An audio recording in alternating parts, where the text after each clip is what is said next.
guys, welcome back to another video. Me, Charles, and this one, Stu. It's time for Bill Burr. He thinks women are overrated. I agree. I agree. My man! Let's go, shall we? I think so. I think so. That was so like... Sorry, I was... Fuck you. Oh, sorry, I just slipped a dick in quickly. Sorry. Right, let's go. Quite nice, actually.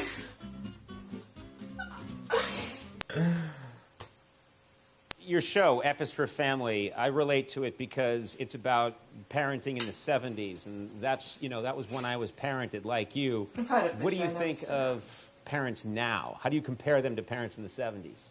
Oh, it's just completely, the kids have so much power. It's like ridiculous. Like half of these kids, I'm like, I look and I just have what happened to me. And I'm like looking at a kid and be like, this kid's about ready to get punted across the grocery store. And it just never happens. Yeah! Right. They just, I was like to talk about it very get after hit. this. And I think it's hurting You're this mad? country. You're mad? Wait a minute. No, like, let's get this. You're mad that children are not being hit. This should be the threat of it. Yeah. Half of it was just the look. It was just your dad was acting like he was going to do it. He never did it, but your mother did. And because she was a woman, it was like okay, because it was like, hey, you let a girl beat you up, you kind of felt emasculated. Yeah. We had a rule, like, a lot of the stuff that I look at from when I was a kid that actually kind of made sense in a way would now be considered like abuse, I guess. Like when I was a kid, if you didn't finish your supper, as we called it. Supper, yeah. Yeah, my mother was just like, well, you're going to finish, she would just wrap it in cellophane and you just picked up where you left off for breakfast. Like a blue-collar job. Like you take the shovel out of the hole and just start digging it again. So, yeah, I remember one night we had cube steaks, which is like one of the toughest pieces of meat. I don't know if you guys, everything's so like Asian-infused Wagyu beef. Everybody's eating that crap now. But cube steak was like, literally had to hit it with a hammer to make it like edible.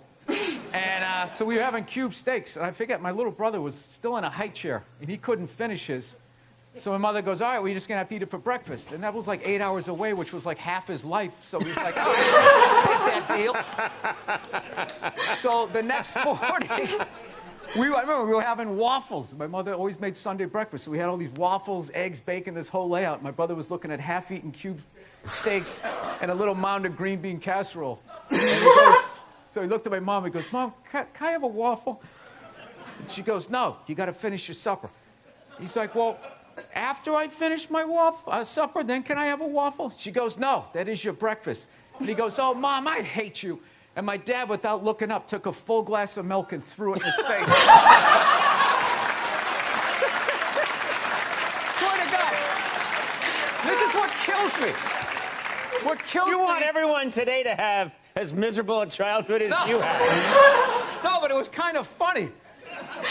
We know what's hilarious was my mother just popped up and just immediately started cleaning up, and my dad just kept eating. Like he didn't, like the roles were defined back then. Now the guy has to throw the milk, he has to clean it up while telling his wife she's brave. He's just sitting there, like whatever that is. Did you hear it? Oh, I know. Women are so overrated, right? We went from We went from not listening to them to now it's ridiculous. Like that believe women. It's like all of them. How about 85%? I'll give you 87%, all right?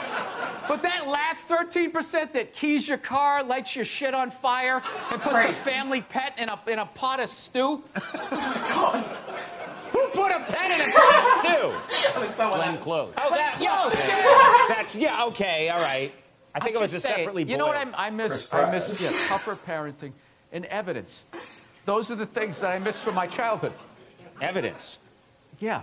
You mean due process? Right. Somebody says something happened, and then someone else goes, well, I said it happened this way, like the old gumshoe shows. And they had to figure it out. Right. Yeah, that doesn't exist now on social media. It's just like it's just frontier justice. Right. You feel how nervous everybody just got in here? The fact that I just suggested that there should be due process? This guy's talking crazy, man.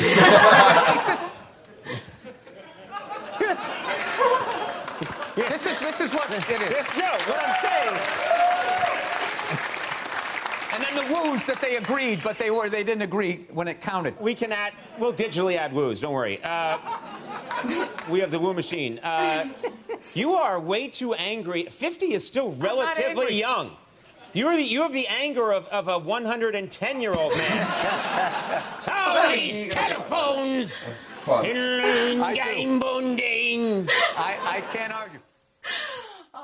I was raised getting a smacked ass when I was wrong. It kept me in line. I was raised by a single dad because my mum was not well, had a breakdown when I was young, so I basically raised her, but it was just, you got to smack if you were bad. You know not to do wrong because you're going to get smacked. It's funny that this has come up, really, because literally a couple of days ago, I mean, this is going to sound bad when if I say this at the beginning, so I'm going to because it's epic. But I may have threatened a couple of 13, 14-year-old girls. What? He did a little bit, okay, Just a little bit. But the situation, what would you do? Group of teenage kids just come out of school. We were on our way to pick up Ava from school. And it weren't even the boys. The boys walked past, no problem. This group of girls just stopped dead in front of Chelsea and just fat dyke, oink, in her face. I was like, nah, fuck you. If I did that in London when I was growing up, mate, that would have been a backhand and left unconscious to the side of the road. I never would. Like, I would never have dreamed doing that when I was that age. Like, Jesus Christ. And they look so shocked. They did when I marched towards them and fucking threatened them with that. They were just like, oh.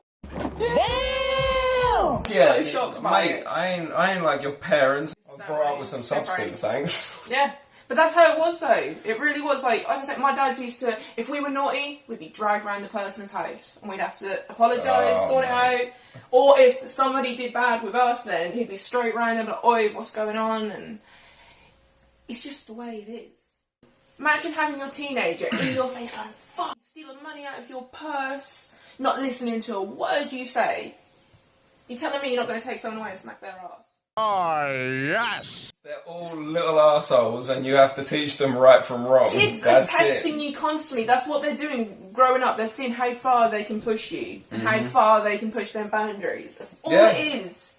And I tell my kids the same thing. You spoke to somebody like that out in the street when mummy and daddy ain't around, they're going to beat the out of you. You got to respect your elders. You will respect my authority! What I was always told is like, you got to be able to fight before you start throwing them about. You run your mouth and then get yourself in trouble, that's your fault. You got to deal with that. But no, I definitely agree. Women are overrated. I do love watching Bill when he's talking though, and you can see he himself like sitting there just being like, oh, how far can I go with saying something before like the audience just get triggered by it. That's a good way to be though. Yeah, it is. It always raises questions with others, so... Yeah, it's a funny time, because this came out about a week or two ago, so it's just... 2 weeks ago, I think. Norm MacDonald's just got himself to a little bit of trouble now, I see, with his new show coming out. I was watching about that on Philly Did yesterday. I don't really know what to say, to be honest. I do think he was an idiot with what he said. I think he's just trying to trigger people. Yeah. Any publicity is good publicity. He's come back, let's just say something controversial that's going to make headlines, and it works. It does. It's a business strategy, and everyone can see it. If you can't see it, you're a fucking idiot. Like, Jesus Christ. That's all it is now. I think it was Jimmy Fallon that cancelled his interview with him yesterday because he was supposed to go on his show and he just cancelled it. So no, you're not coming on. Jimmy Fallon is a moron then. I'd just say, it's like, why wouldn't you get someone on like that who's just done something controversial? Do you understand how many views you'll get for that? That's dumb as shit. But that's why I like Conan, because he'll sit there and that's how you know these people have got a hidden agenda nowadays. Like all of these companies is because they turn money down for some other fucking reason. Because that is nothing but money getting someone controversial on. Yeah. But guys, we're gonna leave it here for today. If you want more Bill Burr, hit that thumbs up button. If you're new to this channel, why not subscribe and become part of this fucked up family? We have Facebook, Twitter, Instagram, all links down below. We're putting emphasis on Instagram now. Like, Instagram. Like, yeah, we got it now. We got it now. Using it. Dickhead. Yeah. There you with it. You subscribe for this. deal with my dickish ways. But guys, got Patreon down below. Links to this video down below. We have Patreon. We don't deserve any Patreons, to be honest. We're terrible at uploading. We're sorry for that. If you've got any video requests, leave them down below. Hit that bell to be notified about these ugly mugs. Yeah, the free stage bullshit. Make sure you go through that. Till next time, guys. Toodle pip.